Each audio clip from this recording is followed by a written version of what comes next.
Bismillahirrahmanirrahim. Assalamualaikum warahmatullahi wabarakatuh. Perkenalkan, saya Ita Latifah dari kelompok 3 yang terdiri dari Devizihan Asifa, kemudian Caroline Paramita Sandra Dewi, Bella Rizky Nabila, dan Munawaroh. Di sini kami akan memaparkan sedikit tentang materi anggaran kas. Anggaran kas yaitu anggaran yang merencanakan secara administrasi dan lebih terperinci tentang jumlah kas yang akan dipakai beserta berubahnya dari waktu ke waktu selama periode tertentu yang akan datang.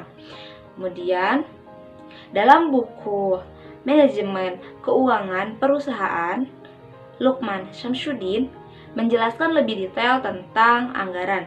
Beliau berpendapat bahwa anggaran kas adalah suatu alat yang dapat digunakan manajer keuangan untuk meramalkan atau memperkirakan kebutuhan-kebutuhan dana jangka panjang maupun jangka pendek dan mengetahui kekurangan ataupun kelebihan uang selama periode budget tersebut. Nah, dari Munandar yaitu berpendapat bahwa anggaran kas yaitu merupakan anggaran yang direncanakan secara rinci mengenai semua jumlah kas dan perubahannya dari waktu ke waktu selama periode tertentu, di mana baik itu masa yang akan datang, baik perubahan yang berupa penerimaan maupun pengeluaran.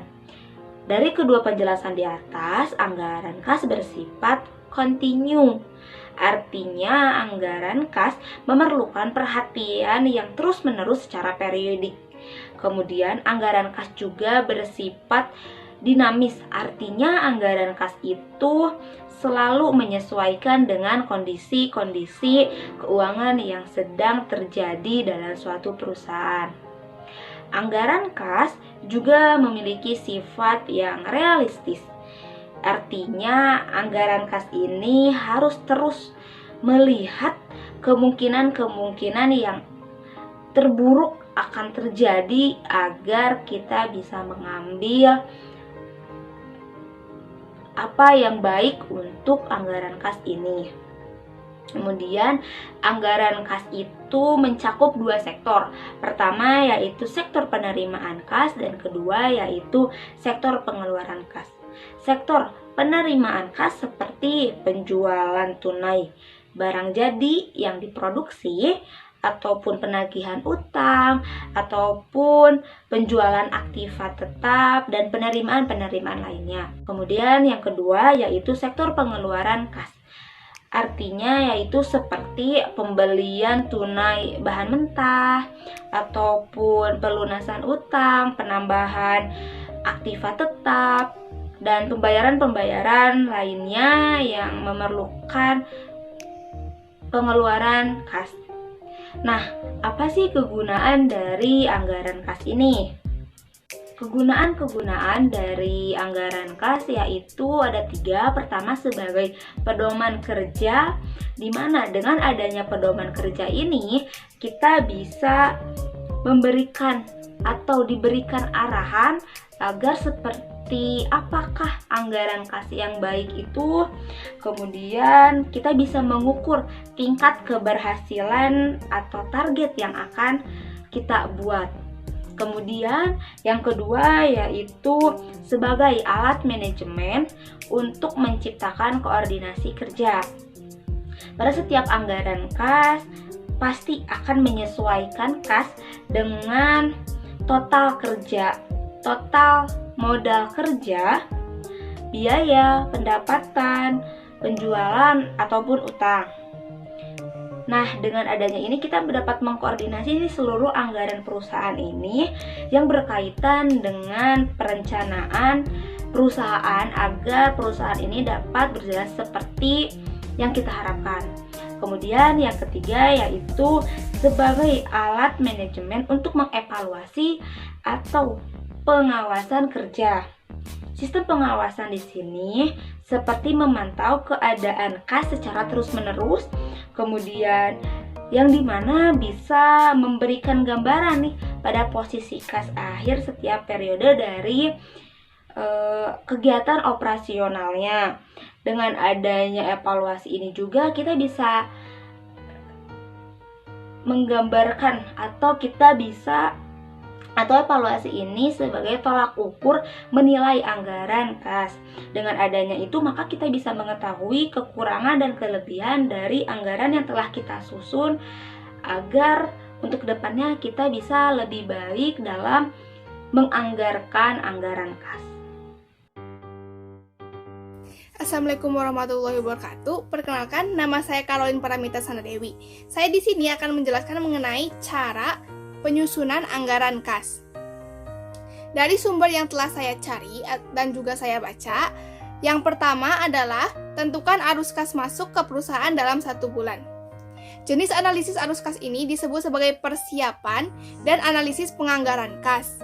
Ini adalah bagian dari perkiraan keuangan jangka pendek perusahaan Anda. Tentukan jumlah kas yang akan mengalir ke perusahaan dalam 1 bulan. Jika Anda baru memulai bisnis, Anda harus memiliki saldo awal dalam bentuk tunai yang ingin Anda miliki setiap bulan. Selain itu, bisnis juga perlu menentukan jumlah penjualan yang akan Anda miliki selama bulan pertama. Penjualan harus mencakup penjualan tunai dan penjualan yang Anda lakukan kepada pelanggan yang membayar secara kredit. Lalu tahapan yang kedua adalah tentukan arus kas keluar dari perusahaan dalam sebulan. Anda akan memiliki pengeluaran setiap bulannya. Misalnya, bisnis perlu membeli alat kantor atau perlengkapan kantor, membayar perawatan mobil dan juga bahan bakarnya, dan membayar gaji karyawan. Pengeluaran bulanan lainnya termasuk biaya iklan dan juga pajak. Namun, ada juga pengeluaran yang terjadi sesekali, misalnya pembelian peralatan komputer, kendaraan, atau pengeluaran lain yang lebih besar. Tahapan yang ketiga adalah arus kas masuk harus lebih besar daripada arus kas keluar. Setiap pembisnis tentu menginginkan aliran uang yang masuk ke perusahaan lebih besar daripada uang yang keluar dari perusahaan. Ini berarti bahwa arus kas masuk bulanan harus direncanakan dengan hati-hati dan arus kas keluar juga harus diminimalkan. Jadi, Anda akan memiliki cukup uang untuk menjalankan perusahaan Anda. Yang keempat, saldo akhir untuk bulan pertama menjadi saldo awal untuk bulan kedua.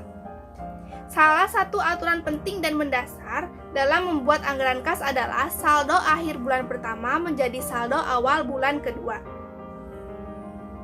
Setiap bulan Anda mungkin harus menambahkan lebih banyak item ke analisis saat bisnis Anda tumbuh. Anda harus memutuskan saldo akhir minimum yang harus dimiliki perusahaan Anda setiap bulan agar bisnis dapat berjalan dengan baik. Tahap yang kelima adalah jika arus kas berubah negatif, Anda harus meminjam uang. Dalam bisnis, piutang atau uang pinjaman bukanlah konsep baru. Jika arus kas berubah negatif atau bisnis menghadapi defisit, tidak ada salahnya jika harus meminjam uang untuk menutupi kekurangan kas untuk bulan itu. Meminjam uang dapat dilakukan dari keluarga, teman, investor, bank, atau lembaga keuangan lainnya. Jika arus kas bisnis positif pada bulan berikutnya, Anda dapat membayar kembali pinjaman tersebut. Tahapan yang keenam adalah konsisten dengan anggaran kas selama periode yang direncanakan. Terus lakukan anggaran kas setiap bulan. Usahakan agar pinjaman Anda seminimal mungkin dan arus kas masuk Anda lebih besar dari arus kas keluar. Ingat bahwa penganggaran kas hanyalah dokumen perencanaan keuangan, tetapi cobalah untuk konsisten dengan ini sebisa mungkin. Sekian presentasi dari saya, selanjutnya akan dilanjutkan oleh rekan saya. Nah, selanjutnya setelah kita mengetahui apa itu anggaran kas, kemudian mengetahui cara penyusunan anggaran kas, selanjutnya saya akan memaparkan metode anggaran kas. Nah, di sini metode anggaran kas terdapat 3 metode. Yang pertama yaitu metode penerimaan dan pembayaran. Nah, dengan metode ini, anggaran kas disusun berdasarkan kolom. Nah, terdapat 2 bagian. Yang pertama yaitu tanda terima, dan yang kedua yaitu pembayaran. Kemudian dalam metode metode penerimaan dan pembayaran ini dijelaskan bahwa total penerimaan ditambahkan dengan saldo awal kas dan dikurangi pembayaran untuk mendapatkan saldo akhir kas. Nah, metode yang kedua yaitu metode untung dan rugi yang disesuaikan.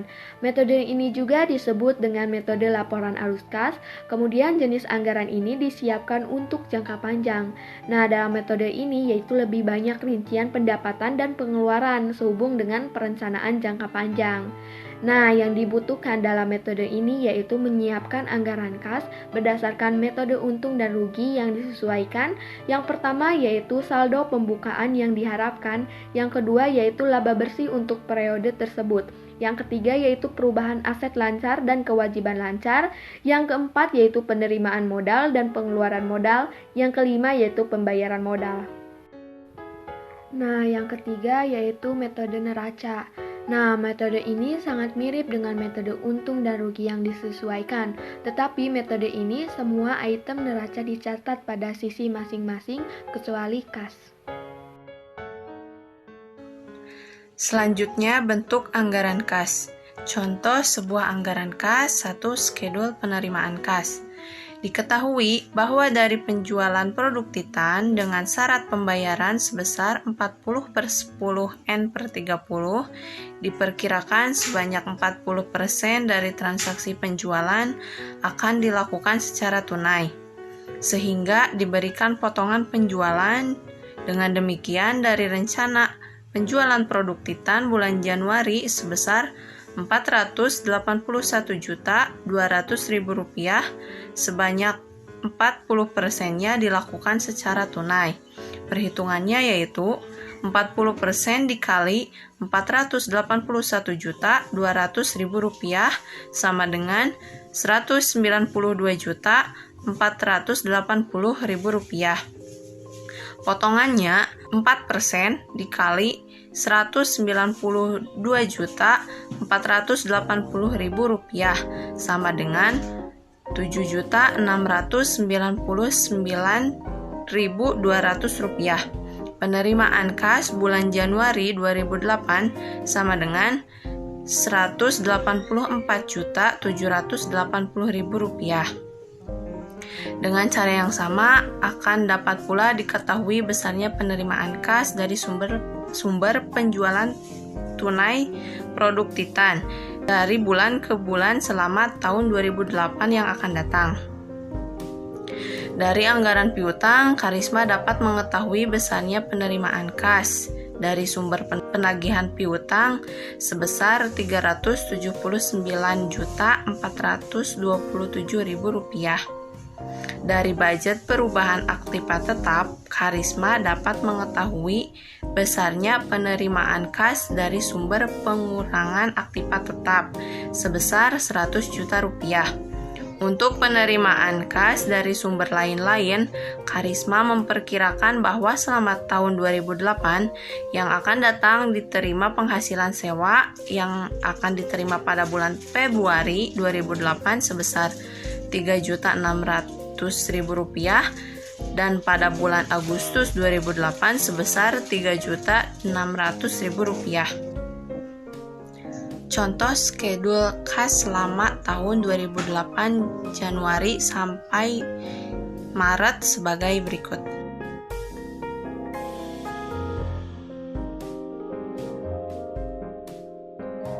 2. Skedul pengeluaran kas. Dari budget pembelian bahan mentah dan budget utang yang telah dahulu disusun, Karisma dapat mengetahui jumlah pembelian tunai bahan mentah dan jumlah kredit utang bahan mentah, beserta tahap-tahap pembayarannya dari waktu ke waktu selama periode. Dari budget-budget tersebut, misalnya dapat diketahui bahwa dari pembelian bahan mentah dengan syarat pembayaran sebesar 5/10 N/30 diperkirakan sebanyak 40% dari transaksi pembeliannya akan dilakukan secara tunai, sehingga penerima potongan pembelian Dengan demikian, dari rencana pembelian ketiga jenis bahan mentah tersebut pada bulan Januari 2008 sebesar Rp19.170.000. Sebanyak 40% dilakukan secara tunai.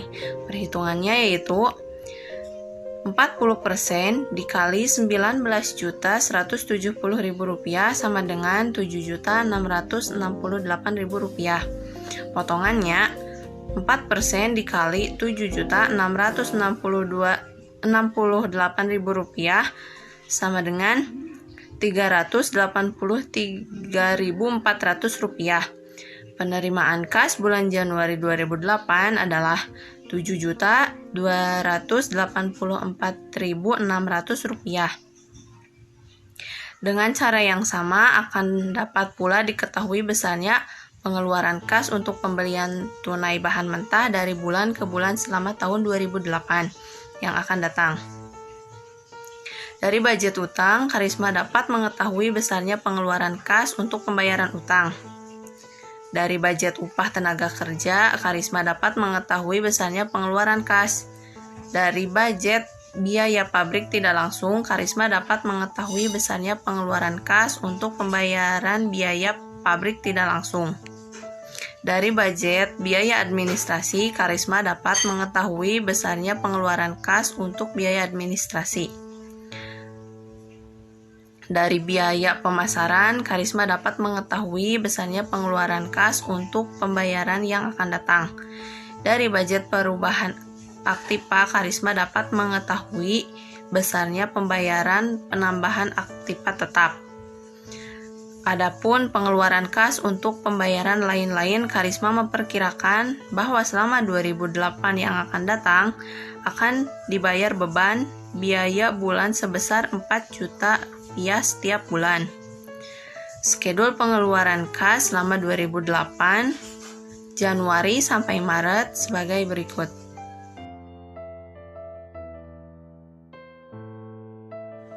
Kesimpulannya yaitu anggaran kas adalah anggaran yang merencanakan secara administrasi dan lebih terperinci tentang jumlah kas beserta perubahannya dari waktu selama periode tertentu.